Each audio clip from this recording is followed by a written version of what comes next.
नमस्कार। सी के इस वीडियो में हम बात करेंगे rules of C programming, header files और भी कुछ इम्पोर्टेंट टॉपिक्स के। सबसे पहले स्टार्ट करते हैं हम। ठीक है, रूल्स फॉर सी प्रोग्रामिंग। सी एक केस सेंसिटिव लैंग्वेज है जिसमें जो भी इंस्ट्रक्शंस हम लिखते हैं वो सारे स्मॉल लेटर्स में हम लोग लिखते हैं, लोअर केस लेटर्स में लिखते हैं। सी में जो भी स्टेटमेंट हम लिखते हैं उसकी एंडिंग हम सेमी कॉलन से करते हैं। मतलब हर एक स्टेटमेंट अपने आप को सेमी कॉलन से एंड करता है।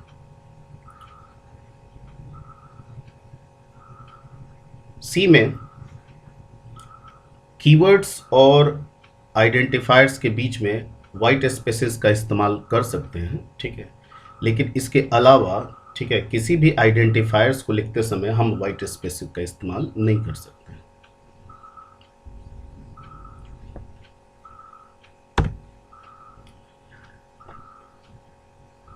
सी प्रोग्राम स्ट्रक्चर को हमने कुछ इस तरह से कैटेगराइज किया है, जिसमें सबसे पहले जो हम लिखते हैं वो हेडर फाइल होता है। उसके बाद ग्लोबल डिक्लेरेशन करते हैं। उसके बाद कोई भी सी प्रोग्राम एक फंक्शन होता है जिसकी स्टार्टिंग वॉइड मेन से होती है। कुछ अलग कंपाइलर में हम इसे इंट मेन भी लिख सकते हैं, लेकिन बेसिकली जो पॉपुलर कंपाइलर है लाइक टर्बो सी या टर्बो सी प्लस प्लस, उसमें नॉर्मली हम लोग स्टार्ट वॉइड से ही करते हैं। इसके बाद एक ओपनिंग ब्रेसेस देते हैं। ये ओपनिंग ब्रेसेस जो मेन फंक्शन है उसके स्टार्ट को डिनोट करता है, ठीक है। जो मेन के बॉडी स्टार्ट को इंडिकेट करता है। उसके बाद आपके जो भी प्रोसेसिंग स्टेटमेंट्स होते हैं वो सारे लिखे जाते हैं और फिर इसे क्लोजिंग ब्रेस से हम टर्मिनेट करते हैं।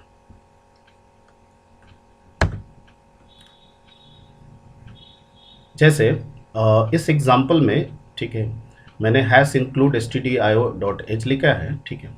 जो भी हेडर फाइल होता है उसकी एक्सटेंशन .h होती है, ठीक है, और उसके लिखने का तरीका हैश इंक्लूड stdio.h है। हैश इंक्लूड को यहाँ पे प्री प्रोसेसर डायरेक्टिव भी कहा जाता है। और जो हेडर फाइल होता है उसमें प्री डिफाइंड फंक्शंस होते हैं और ये फंक्शंस हमारे लिखे गए प्रोग्राम के साथ ऐड होते हैं हमारे प्रोग्राम के कंपाइल होने के पहले। और ये ऐड करने का काम यहाँ पे प्री प्रोसेसर डायरेक्टिव यानी हैश इंक्लूड करता है, ठीक है। नेक्स्ट में हमने एक स्टेटमेंट दिया है प्रिंट हेलो वर्ल्ड। इसका मतलब जब भी ये प्रोग्राम मैं रन कराऊंगा मेरे स्क्रीन पे एक आउटपुट आएगा hello world.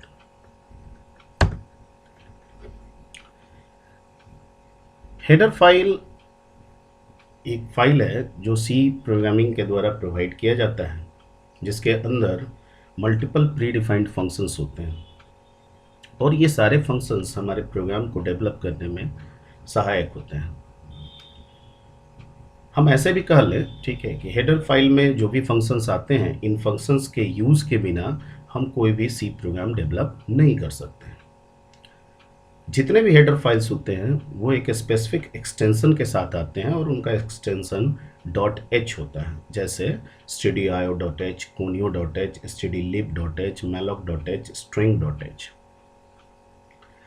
Header file normally program के टॉप में लिखा जाता है, या ऐसे कहें कि प्रोग्राम का फर्स्ट स्टेटमेंट, ठीक है, हम लोग हेडर फाइल से शुरू करते हैं और इसका लिखने का तरीका हैश इंक्लूड हेडर फाइल का नाम देंगे, ठीक है, .h देंगे।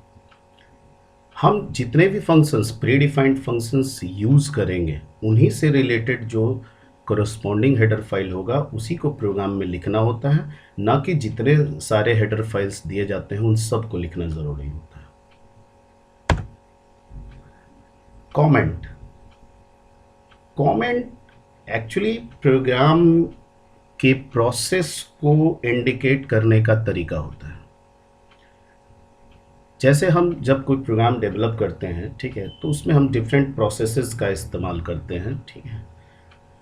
फ्यूचर में ये प्रोसेसेस प्रोग्राम को देखने के साथ ही पता चल जाए, इसलिए उस प्रोसेस को इंडिकेट करने के लिए हम लोग एक कमेंट स्टेटमेंट ऐड करते हैं।